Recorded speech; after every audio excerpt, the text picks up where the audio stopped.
Let's get this party started. So tonight we're going to talk about a lot of interesting stuff that has to do with websites, right? So the first part we're going to cover basically kind of like the basics of having like a decent website. Not a hard thing to achieve, but it definitely isn't simple either because it's a little bit of design and a little bit of sales. So first part of this presentation is I'm going to hop in and talk about the fundamentals of having a good website. And then at the end, we're going to hop in and look actually at some websites and see what a good website looks like versus a website that needs some help. So let's go and get this party started. And again, if you have any questions, please hop in the Q&A or the chat.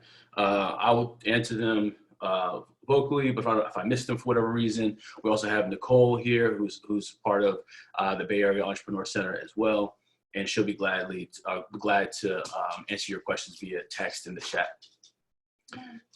To get this party started, virtual party, we're going to start with the website workshop. So thanks for coming today.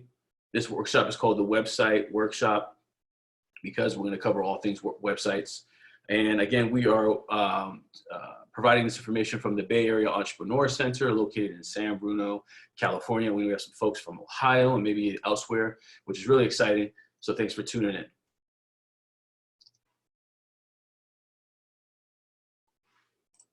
Okay, so the first thing first, when it comes to website design, is the first thing I look at when I look at a good website or a bad website is the fold.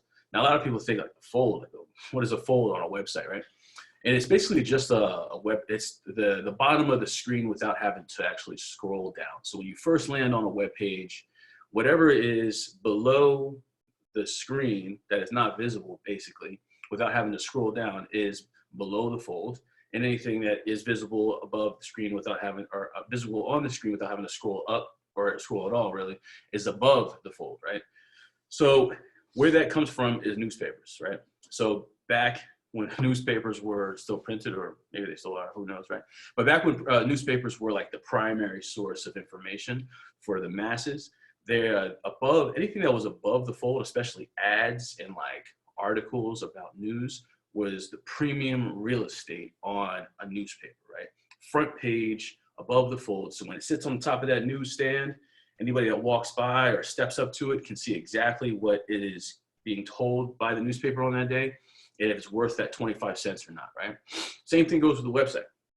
So when somebody comes to your website, especially on the main page, but really any page, you want the most attractive, most engaging, most valuable information to you to be above the fold, and also to the customer. And really, you should be looking at it like whatever is valuable to the customer is valuable to you. So you want to make sure everything that is above the fold is the top-notch information that is going to not only like bring a customer into the sales process, but also make them impressed by your brand and your product, right? So that's what the fold is. So all good info should be above the fold. You do not want a website where you sell, let's say you sell beach balls, right? And on your landing page, there's nothing that indicates, on your landing page, like your home page, above the fold, there's nothing that indicates a beach ball product or someone using a beach ball or beach ball culture or anything. So for example, a bad example would that be is if you came to a website that sells beach balls and they had a picture of a guy tying his dress shoe. That would be really confusing, right? You'd be like, what does this website sell? I thought I was coming to buy some beach balls and this guy's looking like he's about to go to church. So definitely want to be really like intentional and careful about what you actually put above the fold. And another thing that's really important is to make sure that in the design of any page, that you make sure that it's really clear that there is more information below the fold.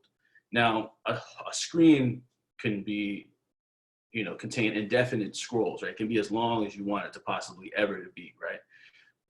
There is kind of like a limit that you want it to be, maybe like 3 or 4 actual like scrolls on like an actual mouse. But we can get to that another time. But what I would say is that when you're designing something, you want to leave something at the bottom of the screen that's kind of half above the fold, or like a quarter above the fold, and like a 3/4 below the fold, so that people know that they should actually scroll.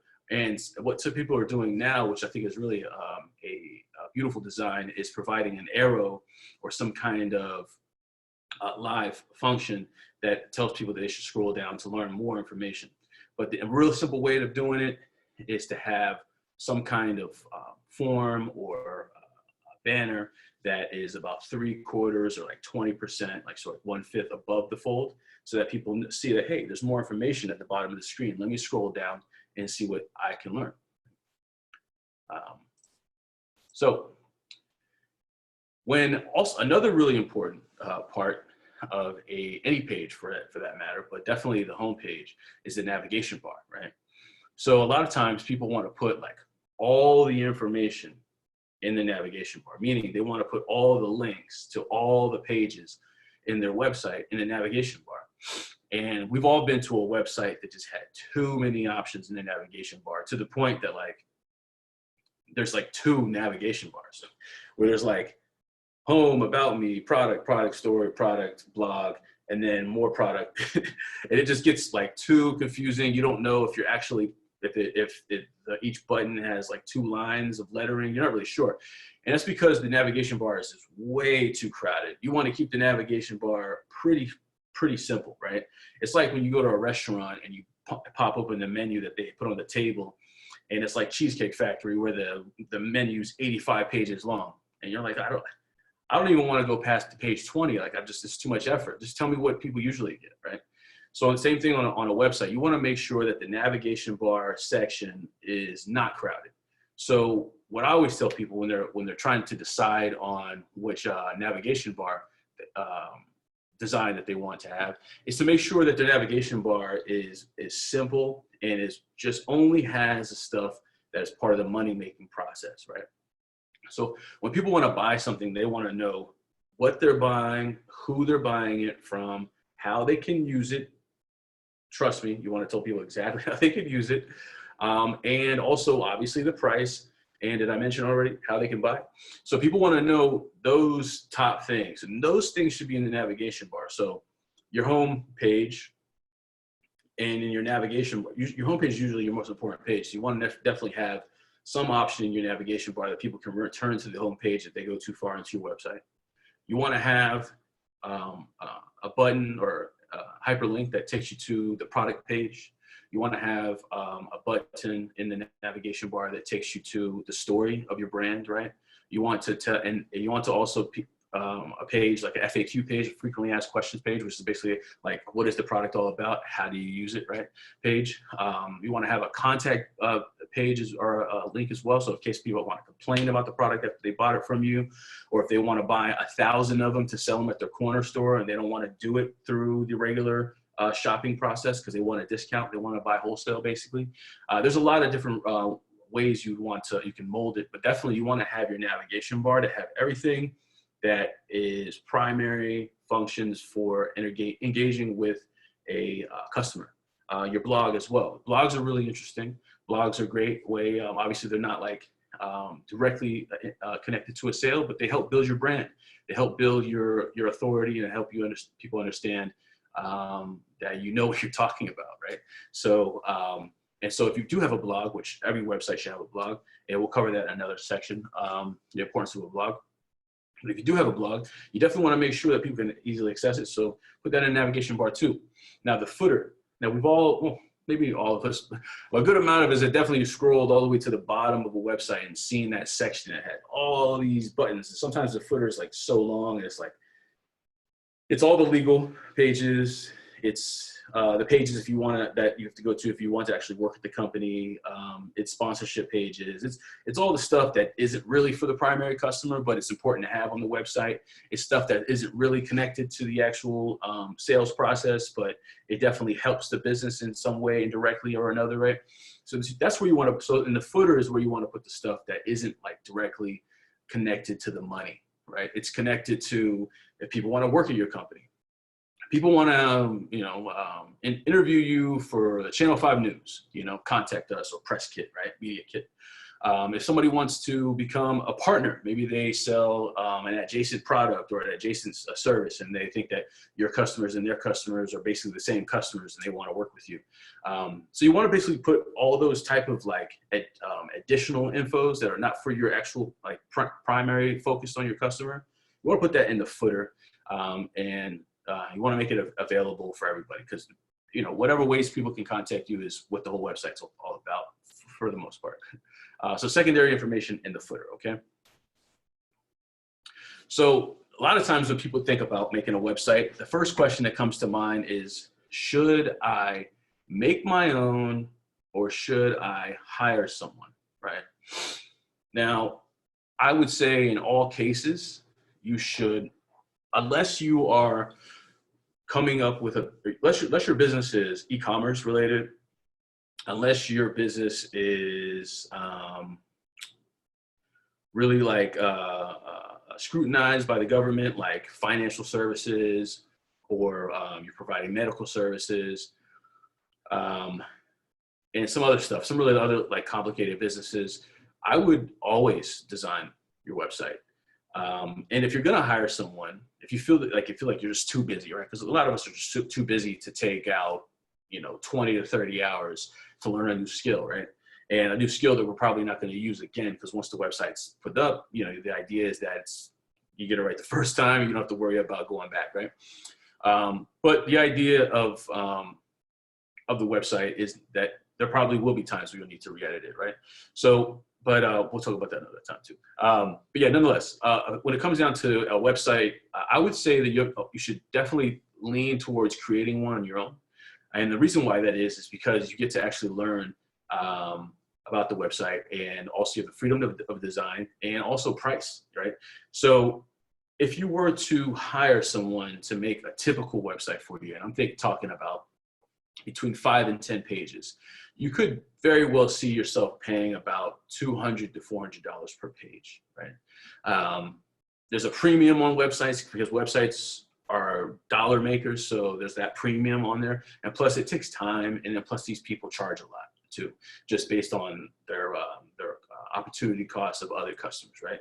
So I would, if you're trying to save some money, I would definitely make my own website if I were you. YouTube is your friend. You can learn how to basically do everything. Fry eggs. You can actually learn how to make a website. You can learn how to fix a flat tire. Did I say you can learn how to make a website? You learn how to make a website on YouTube for free, which is awesome. But it just takes time to learn how to do it. So if you're trying to save some money, go that route. You can also hire people that are not in the States to make your website, because it's kind of like an objective thing when it comes to making a good functioning, attractive website. You don't need someone that lives down the street that you can hire. You can hire someone in another country via Fiverr or via Upwork, and you can definitely save some money. But the cool thing about having access to the website design and designing yourself, or even having it made on a simple platform like Squarespace, Wix, or WordPress, is that after the designer works on your website and they hand it over to you and they say, good luck, thank you for my payment, then you also have the ability to edit it. So I have a client, she has an awesome website.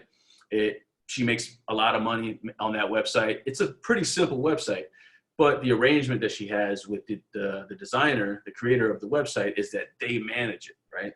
So if she wants to upload anything on her website, including a blog, a new photo, an announcement bar, she has to contact them and wait for them to get their calendars aligned and figure out how she can get her website updated, right?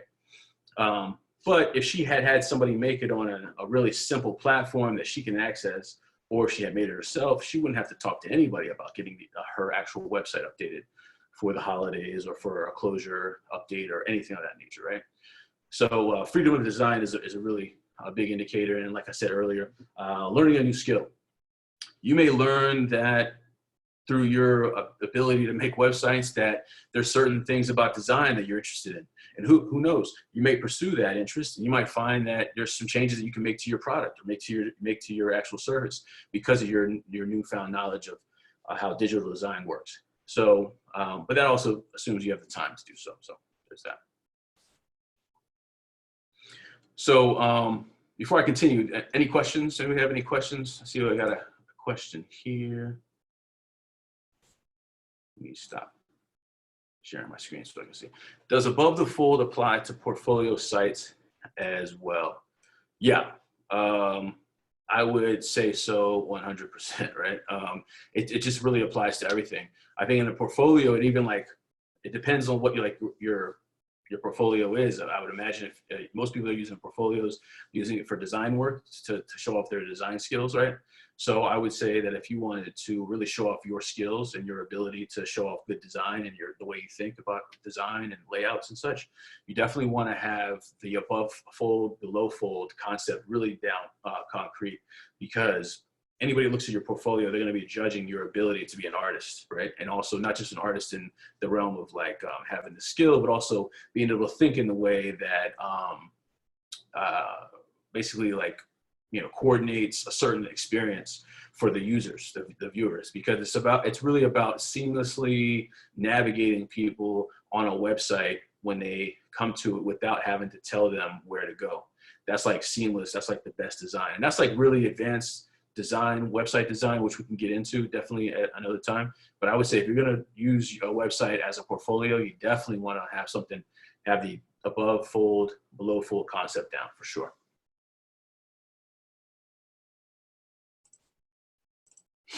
All right, got some other questions in here.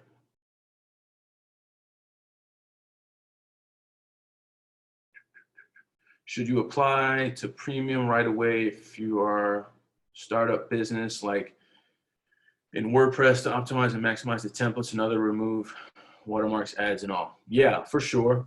We're actually going to get to that next. So it's great for on you, Christian, for being a little bit ahead of the ball. Let me actually hop on that and we can break that down for you. And thanks for those questions, everybody. So yeah, so after you figure out whether or not you are going to, after you figure out which platform you're going to use, right? And let's see here. Okay, so after you figure out which platform after you figure out if you're going to hire somebody or you're going to actually do the website your own, the next step is to figure out which platform you're going to use, right? So a lot of people think when they create a website, unless they've seen the Wix commercials on YouTube, because if you've seen one, you've seen probably 100 of them, right? Because they do a lot of commercials. But unless you've heard about Wix or Squarespace or WordPress, you're probably thinking, I need to drop $10,000 for this custom website, and I need to buy a server and store it in my garage. And no, those days died a long time ago. Those days are done. The days of actually paying a monthly service or even an annual service to host a website on another person's server is where we're at now, right? So while websites can be a little bit more expensive than if you were just do it yourself, like maybe a grand or two more than if you were to do it by yourself, it's very rare that they exceed even like 3,000 these days, unless of course you're opening a vast e-commerce platform, and then that's different. It's totally different because there's so many pages and such, right?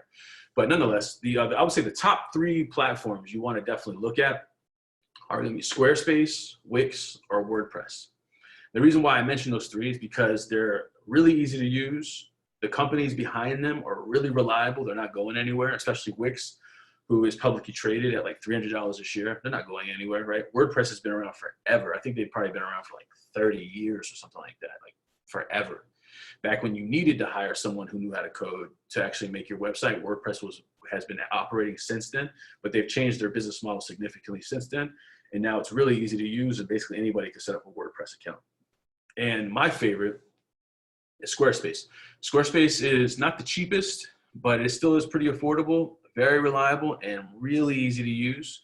And the cool thing too is when it comes down to photos, when it comes down to picking photos to put on your website to represent your brand, not necessarily your product, because you probably want to put your own pictures up there when it comes to your product, but maybe you want to actually find a photo of a really happy family having a good time doing something in the parallels of your product's culture, then Squarespace has a really good relationship with a really good photo service called Unsplash. And it's basically like a marketplace for photos. And there's a lot of free photos on there, and there's some that are really inexpensive, but they're all like really top quality, like professional photos of like people in cool environments having fun, or like good scenery and a bunch of stuff. And you can easily, by like clicking maybe 3 or 4 buttons, have a great photo brought in from Unsplash onto your Squarespace platform. So I would definitely promote using Squarespace if you wanted to have some really good designs and you didn't want to have to spend a lot of time putting it together, and you weren't looking to spend a lot of money. But really, all 3 of these are really affordable. So I think you'll be fine either way. So the next question is, once you pick a platform based on design and easy to use and some reliability and such, right, is the next step is to think about price, right? So let's go on and talk about the prices. So WordPress pricing is pretty inexpensive. The cool thing about WordPress pricing is they have a free option. It is definitely going to be branded with their logo, so it's not going to be totally free of branding, of WordPress branding. That's kind of the price you pay. The price you pay for having a free website is having sharing the branding experience, basically, right? But there are some really inexpensive prices here, right? So now, mind you, these prices are just for the website, not to actually have a website created. It's just to have access to the service to create a website. So none of these actually come with the website, right? But they start at little as $4 per month, billed annually. So what's that? $48 for the year, right? Add some personality to your website with a custom domain. You can do a custom domain, which is totally a good thing to do. And also they provide email and live chat support. Great, you're probably gonna need it, right? Especially if it's your first time creating a website. All the other options are gonna either come with additional pages or just additional back-end service, right? So you're looking at like Google Analytics support, so you can basically understand the traffic that comes to your website, right? Which is super important. And yeah, so super important. The business side, at $2,500 a month, so what's that? 300 for the year. 200 gigabytes of storage, which is a ton of storage, unless you're like a video-based business, or like maybe like you do like courses. 200 gigabytes will probably get used up pretty quickly, but otherwise 200 gigabytes will probably be more than enough for like everybody, basically. And then the e-commerce option, which can run you up to $540 a year for $45 a month. And you get a ton of different options that come with e-commerce, like basically a shopping cart, figuring out who abandoned their cart and figuring out how you can retarget them. And probably some options also to collect email addresses and such. Well, always going to have it, but an e-commerce version is going to be a little more unique because there's that shopping experience, right? So that's WordPress pricing. And as you see, none of these are really going to break the bank, right? I mean, at the most, absolute most you're going to spend is $540 in any 1 year period, just for the actual service, which is really affordable if you think about this is something that helps you make money, right? It's not just a vanity thing. It's not just a thing to share information with family. This is actually a thing that's going to help you make money in one way or another. So it's a pretty inexpensive investment. Squarespace pricing, right? So Squarespace pricing is, again, like I said earlier, is Squarespace.com is my favorite platform, just because of ease of use and like really good design. Like it's like beautiful design, and then the pricing is not that bad, right? So it's kind of similar to the last platform, WordPress, except for they don't have a free option. They used to have a free option, but they got a little bougie, so they started doing stuff like basically you got to pay to play, so it starts off at $16 a month, which is still a lot more than WordPress, because WordPress's bottom option was at $4 a month, which is like unheard of. That's like, can you even get something at Starbucks for $4? So $16 a month for a personal website, and it comes with a lot of great stuff. SSL security comes with all of them, which is a good sign of a good service, right? If a platform does not offer SSL security, run for the hills, right? So SSL security is basically the a way for Squarespace's server to let Google's server know that your website is safe to browse, right? It's one of those things you probably don't even notice when you're browsing the internet, but it's like when you look over and it used to, remember how it used to be like HTTP colon hash slash slash, and now it's HTTPS, and that's basically meaning that the website is secure. You might even notice also at another time where you see a lock sign in the top left corner, in your actual or the far left corner in your search bar when you're looking at a different website. That means that it's a secure website, and that's some back end stuff.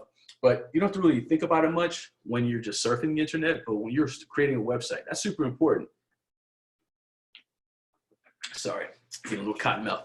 But that's super important to have, because if you don't have that and somebody comes to your website and they're like on Chrome, for example, the Chrome might tell that browser that this website is not secure, so we're not allowing you to go forward. So that's me on my soap stand on that there. But yeah, so $16 a month, $26 a month, which is the most popular. When I use Squarespace for different various things, I always use the $26 a month option, just because it comes with a lot of great options. Also comes with great analytics, so you can see how many people came to your website in a day, a week, a month, any given day of the month or the year. You can see which country they came from. You can see if they surfed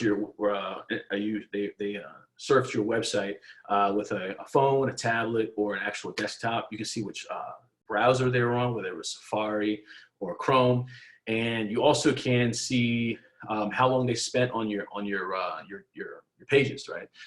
Which page was the most popular and such, right? Now that may creep you out if you've never actually looked at that stuff, but the only reason that platforms allow for that to happen, and the only reason that that's really important for you to actually have that, is because you want to know if most of the people that are coming to your website are coming via an actual phone, right? Because if they are coming via a phone, you want to make sure that your website looks really good on a phone. If they're not really coming on a phone that often, then you don't really need to really care about the design via mobile as much as you do need to care about the design via desktop. It's definitely different. Most of these web platforms adjust very easily and very well, but some of them don't, depending on the function that you're actually trying to get done. So it's going to be really important to understand that. And then also it's important to understand which content is the most popular. And it's also it's good to understand where people are coming from, because maybe there's a language change there. If you have a lot of international customers that are coming from, let's say, India, then maybe you might want to write some of your pages in that language. Yeah, it's a lot of really good data that you can collect, and a lot of reasons why that's important to collect that data, right? Wix pricing. So Wix and its pricing is listed here. So you can see also that Wix is not really that inexpensive too. Like for example, WordPress is $4 for the minimum. $13 is the cheapest price on Wix, but it really still, at the end of the day, isn't that expensive when you're thinking about an investment that is going to help you make money, right? So a lot of these are going to have the same, very similar options to the other two platforms, as far as security, as far as functions, as far as like customer service, as far as like data. I mean, a lot of these websites are going to have a lot of the same stuff because they're all competing with each other, right? But at the end of the day, I think the big differentiator is what you find easiest to use, because you're going to be using it potentially for the rest of your life, right? And you want to make sure that you get it right the first time, because switching from one website service to a different one is a pain in the you-know-what. It's going to take a lot of time to do so. It can be expensive, especially if you need to hire somebody to do it because you don't have the time to do it. And it's just a pain. I've had to do it a couple times before, just like, with clients and stuff, and it's just not fun. So I would definitely recommend testing out the trial period, because each of these come with a trial period. It's between 7 to 14 days, depending on the platform. I think that Squarespace is 14 days. But yeah, I would recommend testing them out. Like, not necessarily making a website to publish and for people to view, but just get in there, check out the functions, see if you like the actual design of the actual dashboard, the creator dashboard. You know, if you find something to be clunky or, you know, annoying, or there's not enough info the way you like it, just get out of there, right? Find one that you really like, because you're going to use it often, and potentially you're going to use it for the next, you know, I don't know, hopefully at least for the next 10 years, right? Until you get bored with your business and you want to do a different business, right? But yeah, definitely want to get it right the first time. So there's that. So with all that said, let's about 34 minutes in, really 30, we started at 4. So about 30 minutes in. Now let's take a look at some good examples of websites that actually exist out there, and see what we can come up with, right? Let me share my screen. All right, cool.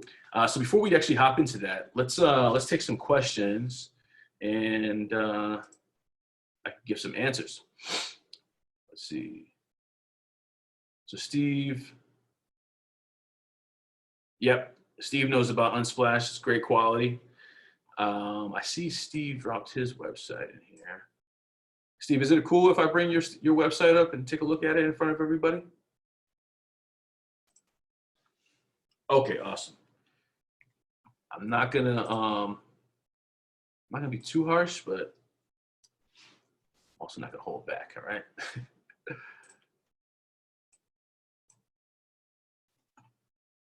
No other questions, anybody?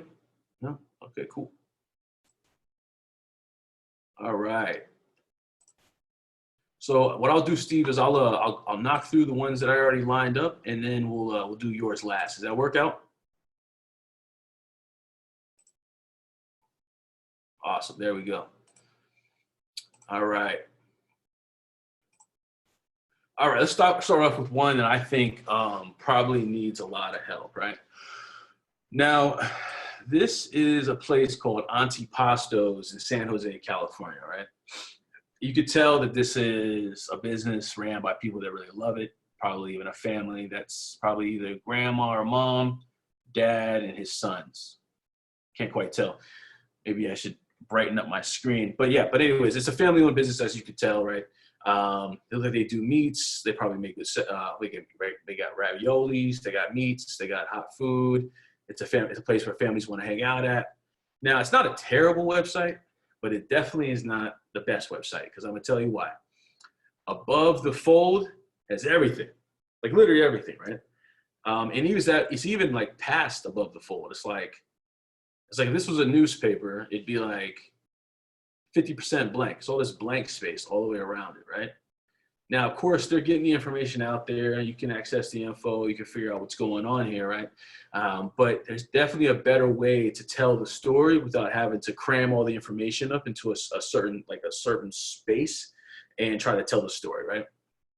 It's like, welcome to Antipastos, San Jose, et cetera, right? Now this is really interesting to put here, but you know, the thing is, I can't even highlight it. So it's like a photo in some way instead of just the text there, right? Maybe I might want to copy this and shoot an email over to a friend of mine to tell them when to come here. I mean, I guess that's not that big of a deal, but it is. Well, the point I'm trying to make here is that this is a very, very crowded website, and there's so much real estate on this screen. Imagine how this website looks on mobile. It probably looks really bad, I'm gonna be honest with you. And not because it's an ugly website, but because it's gonna be really crowded on the screen, right? And I might have to end up zooming in to see stuff, or it might just be too crowded that I have to actually like scoot left and right. I mean, I can tell you right now, I know this website's not gonna look well on mobile. And actually, I'd be shocked if it did. And there's just no. So this website's probably a good 15 to 20 years old, and they've had it forever. And the only thing they've updated is maybe this photo here, which is cool. But this definitely can be better, right? I do like the fact that they actually have tabs up here. We can actually go from web page to web page, which is really cool. There's a story being told, and there's an old picture. It looks like it's an old picture, but definitely there's an older gentleman in this picture. But the way it's kind of tinted, it looks like it was taken a while ago. And then they show the actual machine, which is really cool. Great for selling the story. I think the photos on this website are great, but just the layout of this website is just not where it should be, right? They sell craft beer. Awesome.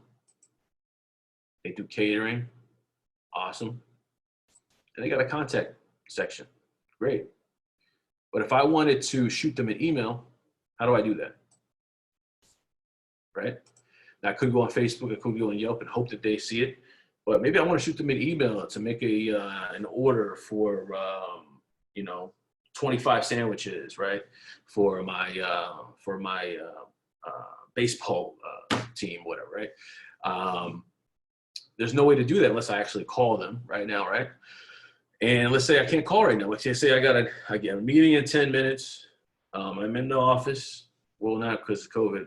Can't be able to be in an office. But let's say I was in the office and I got a meeting in 10 minutes. I can't make a phone call because I don't want Becky, who sits next to me, to hear that I'm making a phone call for 25 sandwiches for my son's baseball team, right? Or even my baseball team. So I want to shoot an email, but I can't shoot an email. So I'm going to say, all right, I'll do it later. And then I forget. And I don't do it later. And then I'm on my way to baseball practice and I remember I didn't get the sandwiches. And then where do I go? Subway. And I get 25 sandwiches. But I could have gave a local business, my business, but it was really difficult to contact them because it wasn't convenient, right? So, yeah, that's my quick critique of their website. I would say if I had the option of designing this website, I would fill out the side space. I would make it scrollable so there's more information below the fold. That really, and everything above the fold, really tell the story about the website, or something about the company, instead of things like new events above the fold, gift certificates available above the fold, connect with, all that stuff should be below the fold. This whole section should be, this whole bottom section should be below the fold, in my opinion. And then in addition to that, I know the history is probably really important to them, and it may be important to like 1 out of 4 customers, but most customers are there for the food. They're there for the food. They want to know the raviolis. They want to know the fish steaks, the salmon steaks that they got. They want to know about the pastrami sandwiches, and I want to know about the beer. So put the history last. A lot of times we think what's the most important to us in our business is important to our customers, and maybe they even act like that when they engage with us because they're nice, they're polite, right? But the truth is they really want the food. They want to give us money in exchange for a good product or service, and they want to move on. So I would say move the history, move the about section to the end, right? Most of your customers aren't going to be catering, so move that to the end too, so that's smart on them.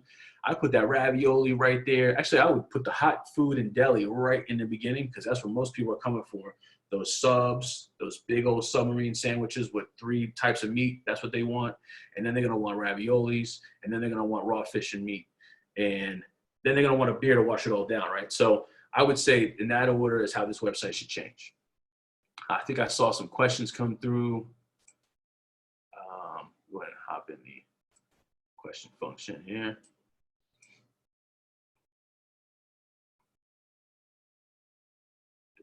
Okay, somebody's giving a suggestion. Awesome. Daniela, thank you for dropping your website. I'll check that out in a sec too. Good call. Thank you. Okay, cool. So we'll move on to, so this is a sandwich website in San Jose. Good, but not great. Well, decent, but not great. Could be a lot better. Great family. Looks like they probably sell great food, but they could do a lot better of displaying that story and also their product online, right? So let's move on to a great website, Wise Sons. Now, if you've ever been to Wise Sons, you know the food is great. The ambiance or whatever is pretty simple, but also that's what we're talking about here. We're talking about websites. So the website is great. So they have this little pop-up function. When I first opened it up before the actual workshop started, I thought about knocking that down, but I thought, let me leave that up because I want people to see what a good functioning website is. So a good functioning website is when you have a pop-up message. It's when you have a pop-up message. So look at this. Refresh your pantry with our exclusive grocery packages. In the mood for a bagel with smoked salmon and tomatoes? Yes. I mean, what kind of question is that? Is the Pope Catholic? Like, come on, bring it to me, right? How about a bodega egg and cheese built at home? Fantastic. You had me at bodega, so that's a great pop-up message. And it doesn't take much to actually do so. And they could have very well gotten at least 2 out of 3 sales for me because I probably would have passed on the grocery packages, but those 2 sandwiches, definitely getting that, right? So you exit that and you go to the website. Look at this. Above the Fold tells a fantastic story, a story that we're all really excited about. And it's food and people enjoying food. Look at all this. People are enjoying the food. Her dog is enjoying the food. It's an amazing website. And then look at that. That food looks delicious. If you don't like meat, then you're probably not going to like this as much. But they definitely have obviously some good salad options, good fish options. It's freaking amazing. And then because you can see the little 3 dots here at the bottom, you know there's more pictures to be seen, right? Eat Something cookbook is available now. So they're selling you something in a very subtle way. They're getting you excited, and then boom, Shabbat meal kits. Getting you excited, boom, order ahead, get delivery, right? And then there's this little sliver of color at the bottom that makes you think, is there more to see? So you scroll down and check it out. They actually show off their locations. They make it very simple for you to understand where you can buy from them. 24th Street Deli, that's on 24th, and I think Folsom in San Francisco, good location. But they also have a ton of locations all around the Bay Area. It looks like they'll even have a location in Tokyo, which is pretty incredible. And then you keep scrolling down, and it tells more of a story. So it's not just throwing in your face a bunch of text. It's telling you a story through love. It's telling you a story through photos. You see all the pickled everything, right? This place celebrates Jewish culture, so they do a lot of pickled vegetables and fruits at this restaurant. And you keep going, scrolling down, and then the About section is in a section that makes where you would want to learn more about this company if you never heard about them, because that picture's so amazing, right? And in the footer, they put all the locations. Now, the other website was putting all the information as far as like contact and all that stuff in the top, nav bar, and they weren't even putting all the good stuff. So let's see here. If I wanted to actually get catering and I wanted to contact Weissens, the email's right here. So is a phone number. Very simple to understand where to go. They even got social media links. And at the top, let's go back to the top and focus on the nav bar. Have you noticed anything about the nav bar, navigation bar? It's really simple. It's so simple. And it focuses on the money. Eat Something cookbook, our food, the team, the press. I guess you could say that's the footer of the nav bar. But at the top, Eat Something cookbook, our food, locations, so we know where to buy at, marketplace, gift cards, and delivery. It's very straightforward, very obvious where you need to go. And I would say this is probably like a 9 out of 10. It's not a 10 out of 10, but I would say it's definitely a 9 out of 10, because I think that will be cooler than the slide photos is maybe a good video, but that's asking for a lot. That's pretty heavy lift when it comes to making a website, but I still would give this 9 out of 10 nonetheless. I think I've seen some questions or comments. Yep, you got it, Steve. Very clean and well organized. That's right. Let's move on to another one because we don't have a ton of time left. We got some time. So Uber. Uber is let's actually start off with the one I thought was bad. Sorry. This is a limo service in Oakland. Straightforward. Tells you about what they got going on. But it's very bare bones. Not crazy colors, which is good. You don't want to give people crazy colors, but it's a lot of text. The photos that they have are pretty small. They're not aligned. They're not aligned at all. They're really just kind of slapped together. I don't know how that even seemed possible, but they did it. The buttons are not aligned. It's just kind of slapped together. You can tell this website's either really old or it was done with really rushed, right? The nav bar is, I would say this is probably a well-organized nav bar. Probably could condense support and contact to bring it down a little bit, but they got a blog, which is awesome login. Probably not necessary for a service like this. I probably don't need to create an account, right? But this is probably a cool 6.5 out of 10 as well. But then let's pop over to Uber. Same service, whether you like it or not, right? Same service. But this this website is super simple. They're actually talking about the rides, and they're talking about food because it's a big thing for them now that COVID's going on, because not many people are taking rides. But look, they know their customer and they know their times. Help keep each other safe. 6 months ago, I'm sure it wasn't like that. Maybe it was because Uber's had a lot of problems, but this definitely has to do with COVID, right? This is definitely knowing your customer, knowing the times, building your website and designing your website for the times, right? Really simple nav bar too. Look at this. Company, safety, right?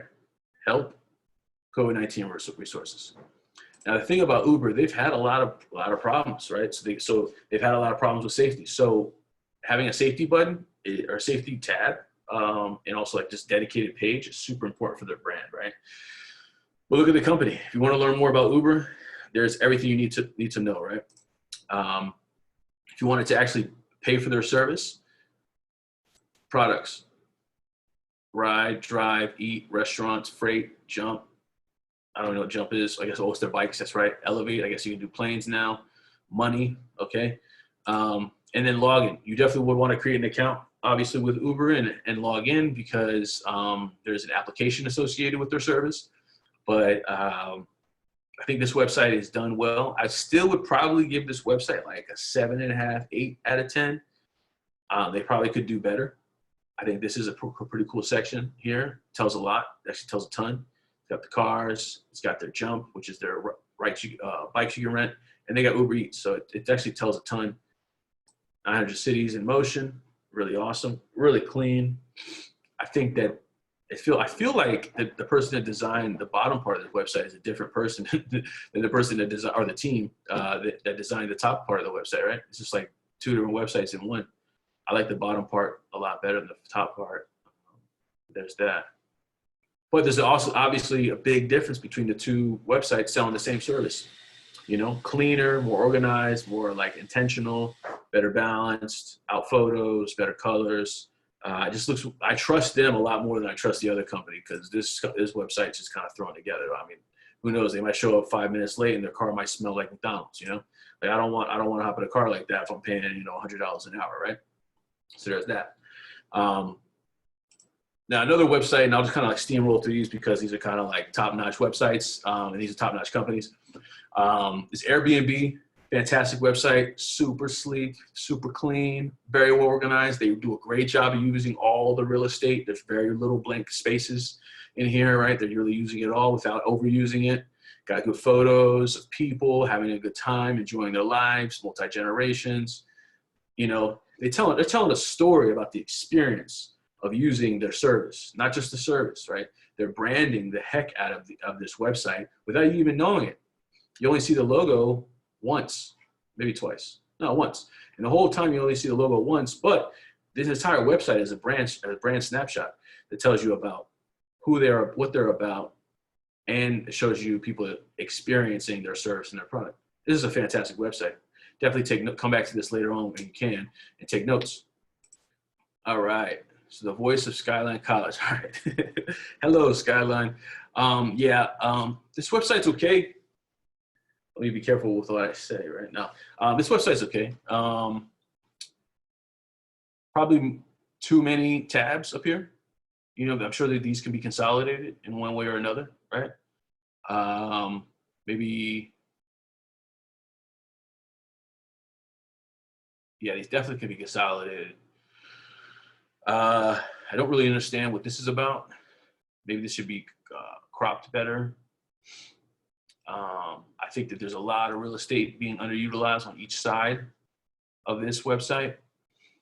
This is an informational website, right? It's not like a brand, a soft feel, trying to like a Zen website. This is an informational website. So from end to end, top to bottom, every piece of real estate is super important. It's like if you picked up a newspaper and there was a bunch of space on either end of the newspaper with no text, you'd be like, what the heck is going on? Are they going out of business? They can't find anybody to write.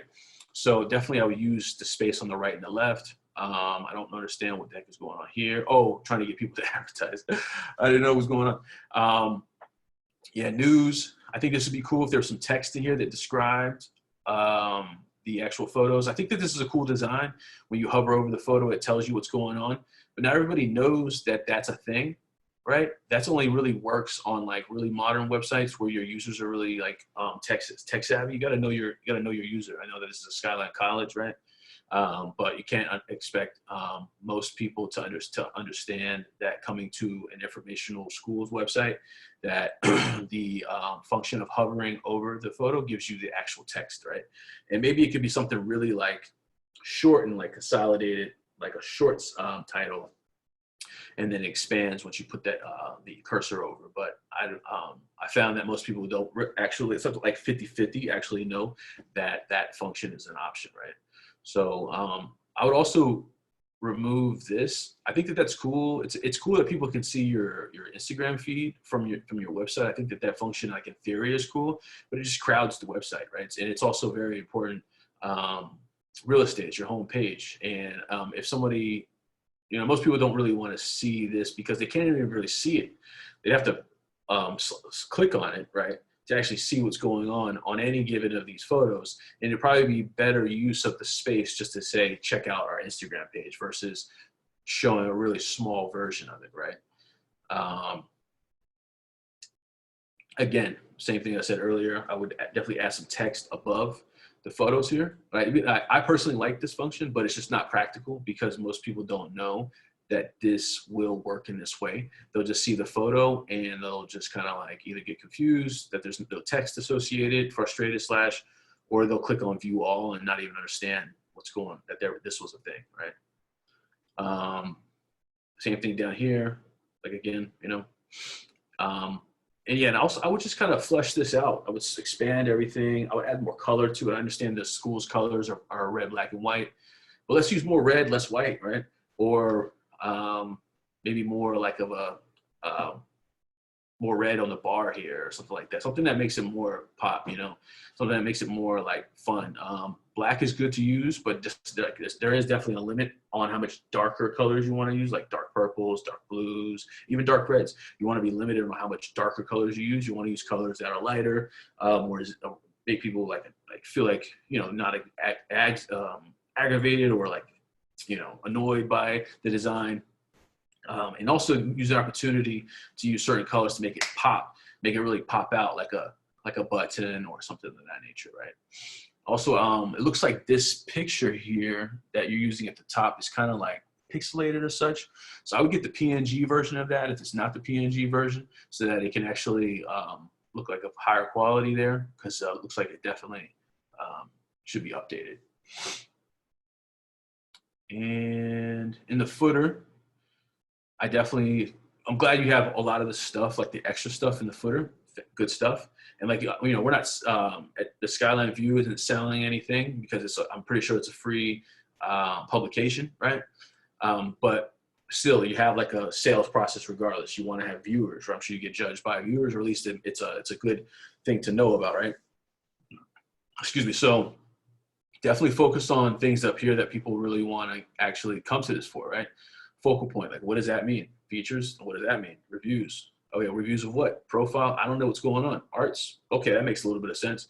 Like you gotta be really straightforward, real simple, really focused, right? There should probably be 4, maybe 5, not 3, 6, 9 tabs here. So about half the tabs should be consolidated. And also the sub tabs, like the subcategories of each tab need to be more obvious, need to be more clear. Like what does it mean multimedia? Am I viewing videos, or am I not to be facetious, but am I buying videos? Viewpoint, not sure what that means. Is that an opinion? Is like an op-ed about us? That's obvious. But editorial, what does that mean? I don't know what that means. I thought that was the same as viewpoint. Not trying to be harsh here, just being totally devil's advocate. If I don't know anything about anything and I come to this website, I think that I might just be more confused than I shouldn't be, right? So so I would say, like, anytime you have some website like this, especially when it's like info heavy, is you want to make sure you look at it through a lens of someone who knows nothing, and then wonder what that person might think when they come to a website. And you should also do that with your product, your business model, so forth, right? Like imagine you know nothing about nothing, and then what questions would you ask? And then go with that. But I do like the footer. The footer has a lot of that extra stuff, but it definitely needs to be flushed out more, right? This section has just says calendar and then classifieds. It's missing a lot, or maybe these can be consolidated, right? Maybe instead of 4 like sections here, it could be 3, and it can be evenly distributed. So to say about that. And also the newsletter section is cool. I'm glad you have it. Everybody needs to have it. I'm glad you use a MailChimp. That's amazing, because MailChimp's a great email service. We'll touch on why that is another time. But I think that having this in a way that takes up less real estate and maybe even just closer to the top that people can find pretty easily would be a good idea. And with that said, I'm gonna stop sharing. That'd basically be it. thank you for your time. Thank you for attending. Thank you for those that shared their website. And if you have any other questions, come back on next Tuesday, where Nicole will be doing a great workshop. And we'll look forward to seeing you another time. Thank you. Cheers, everybody.